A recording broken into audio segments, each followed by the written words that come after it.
Ondo state election is fast approaching, though three major political parties and their contenders have always been at the fore of discussions for the October 10 governorship election in Ondo state. However, there are other 14 parties and candidates in the race for the seat in Akure. Joining us now is Dotun Ojon, the Young Progressive Party YPP candidate for the 2020 Ondo state governorship election. Dotun, glad to have you join us. Good to see your face again. Hello. Well, joining us now, just to refresh your memory, is Dotun Ojon, the Young Progressive Party YPP candidate for the 2020 Ondo State Governorship election. Dotun, glad to have you join us on Newsday on Arise News. Glad to see your face again. It's a pleasure to be here. Good, fantastic. How has your preparation and that of your party, YPP, been for the upcoming Ondo election? And would it be right to call you and your party underdogs in this election? You know, I don't want us to toe the line of that narrative, really, because what we've been able to do over the time is to have created an impression that one party is superior to the other.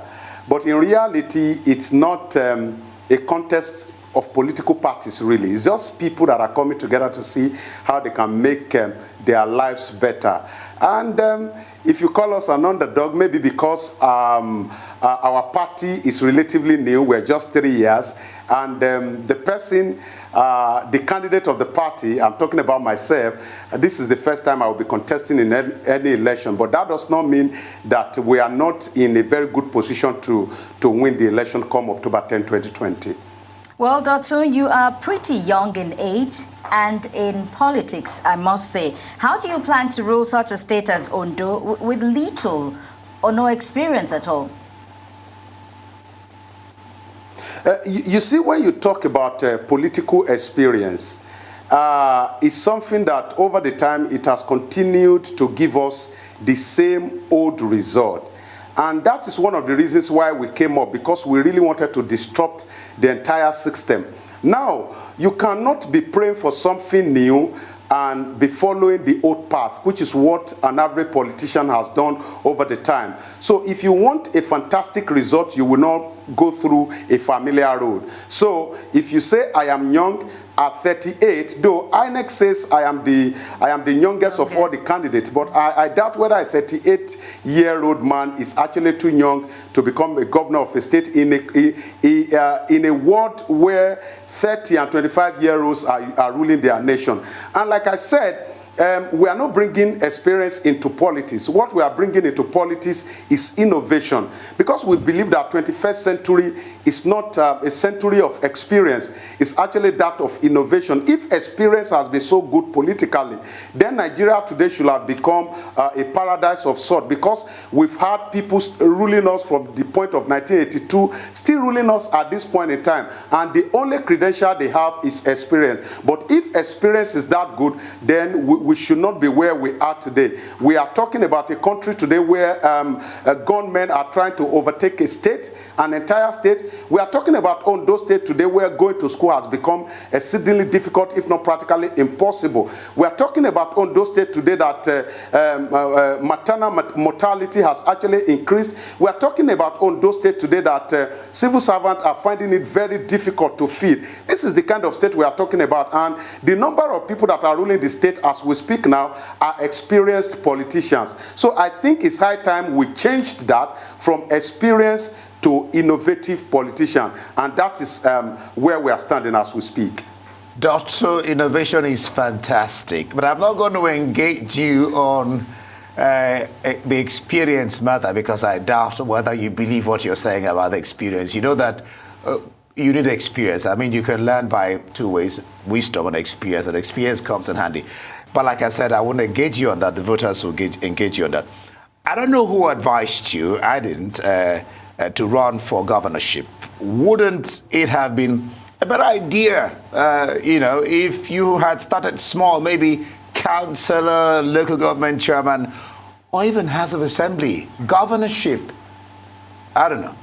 What's your sense? This has taken me 14 years to plan. And a lot of people who don't know may actually say, oh, that this man is actually carried by wind. No, I started out in the year 2006. And at every junction of my life, in fact, my little sojourn in Lagos was actually a process of achieving this. So if somebody goes to school and after 4 years, the person graduates and you give the person an opportunity to practice, I have been everything politically except a contestant. I've advised governors. I have been on a board advising people. I've even consulted for 2 political parties. So when you're talking about somebody contesting for councillor, there are 90-year-old people who can contest for councillor if they actually have prepared for that. But for us, we have spent 14 years preparing for this, and it's going to be an insult on our preparation if at this point in time somebody is pointing us to another direction that is different from what we have prepared for. We know that it's not going to be easy financially, but we have invested everything we have. It takes a lot of courage to be able to do this, and we are doing it because of the fact that we do not want this nation to get to a point where people will not have a choice than to vote for people who they do not like. We have only positioned ourselves to be the alternative. Let me tell you, as we speak today, it is very easy for us to continue to create the narrative of 2 big political parties without involving the people. What is the position of the people?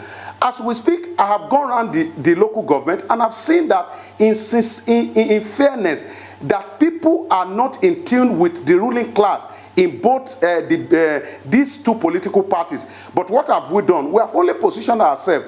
May we never get to a point where the only options that people will have will be this and that. In 2019, you will remember that there was even a report that I have read. I just read one recently that said that YPP presented the best presidential candidate in person of Professor Kingsley Moghalu. He's also an inexperienced presidential candidate, but a number of world bodies came out to say that this person was actually the best. And that's exactly what we have done. If you put all the candidates together, YPP is about the only party, as we speak in Ondo State now, that has a concrete agenda. We call it the LEAP agenda. We printed it out. We circulated it to the people so that they can actually relate with us. And perhaps I am about the only person who has experience in the area of public leadership. I hold a certificate in public leadership with focus on governance. How many of them have actually deliberately gone to school? And I did that deliberately in preparation for this office. Yeah. So I think when it comes to governance at this point in time, in all fairness, I want to be modest about that. I think I am the most qualified to actually occupy the position as we speak. Yeah, that's your opinion, Dotun. Let's move away from your personality and look at policies. You're quoted as saying that Ondo citizens should be ready to pay more taxes if Governor Akeredolu is re-elected. What will you do differently? What I would do differently, of course, you know that leadership is about 3 key things. The first one is priority, the second one is people, and the third one is their prosperity. Any government policy that will not translate to the prosperity of the people is as good as being bad. And the mindset of the government of today now is what I call MMM mindset, meaning that they need more money, even at the expense of the prosperity and the well-being of their people. So what are we going to do differently? Because we do know that government needs to also generate money. What we are going to do differently is to, yes, revenue is as important as governance itself. We are only going to redirect the focus of our revenue from taxation to service. In other words, we want to get more money in our government by providing service to the people. We are not just going to tax the people. And I'm going to start with the 3 basic needs of men. I'm going to start with shelter, housing. For example, in the last 3 years, we have not had any addition to our housing system in Ondo State. There's no housing policy in Ondo State. That means that the government is not doing anything about housing. But our own focus on housing, for example, is not just to generate money. It is to generate money for government and to also set standard for housing in Ondo State. For example, if your landlord in Ondo State, in Accra, Ondo State capital, has any issue with his wife, he can just decide to come and increase your rent in annoyance. That means there's no regulation. So in providing service to the people, we want to provide strategic service that will in turn bring money. For example, our housing scheme is different from just building and selling it to the people, because we understand the prosperity level of our people in Ondo State. We want to build and rent it out to people. They pay monthly, and by so doing, at the end of the day, it could be 20, 30 years, that building will still eventually become theirs, but that will bring money into Ondo, into the coffers of government. Agriculture, as we speak now, there are 1.2 billion people that go to bed hungry all over the world, and statistics have shown that this number will also increase by year 2021 because of the lockdown. So how are we going to position ourselves in Ondo State as a government to actually reap from this population explosion that will happen in 2021? That means our government wants to invest in agriculture heavily. In fact, we are planning, as we speak now, we are planning to have what we call regional farm settlement in about 3 regions of the state: the south, the central, and the northern senatorial district of Ondo State. By so doing, we are going to generate more money for the government. So our focus is from taxation, to service, and by so doing, we are going to have more money in government. All right, so you are agreeing basically with the governor incumbent that taxes are necessary, because I was going to ask you, all over the world, you know, that taxes. I did not agree with the fact that. Well, all right, let me address another issue, because you can't I did not agree with that. What I'm saying in essence is that we cannot continue to put the burden of taxation on the people that are already living in poverty. What I'm saying is that we need to create an avenue for revenue generation. And I said we are moving from taxation to service, providing service to the people. When you pay for those services, government is going to have more money. Good. You're still, well, let's not overflog that issue. What credentials? I mean, Ngozi Okonjo-Iweala is standing for an elective office now, the World Trade Organization. Akiumi just won an election now. So what credentials do you hold going into this election that stands you in good stead against political heavyweights like the incumbent, and then, of course, Jegede of the opposition, who is a son? Very briefly. Okay, very briefly, I think I am the only one among all the candidates that have certification in the area of leadership. And I did a 4-year research into the problem of leadership in Africa, and I came up with a book called Understanding Technical Leadership. It is the practical guide to solving the problem of leadership in Nigeria. And we are just going to domesticate that in Ondo State. You will agree with me that close to 90% of our problems in Ondo State will be solved once we get the issue of leadership right. And what are we going to do? This is not rocket science. We only want to refocus the direction of leadership from power to people. Power, in the sense, the current leadership direction we have in Ondo State is about power.